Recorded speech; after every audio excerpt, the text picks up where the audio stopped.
みたいな頭突きを食らうと思うか。葵さんたちを離せ。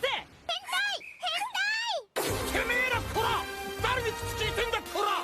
柱だぞこの野郎。任務で女の隊員がいるからこいつら連れて行くんだよ。奈穂ちゃんは隊員じゃないです。体服着てないでしょ。じゃあいらねえ。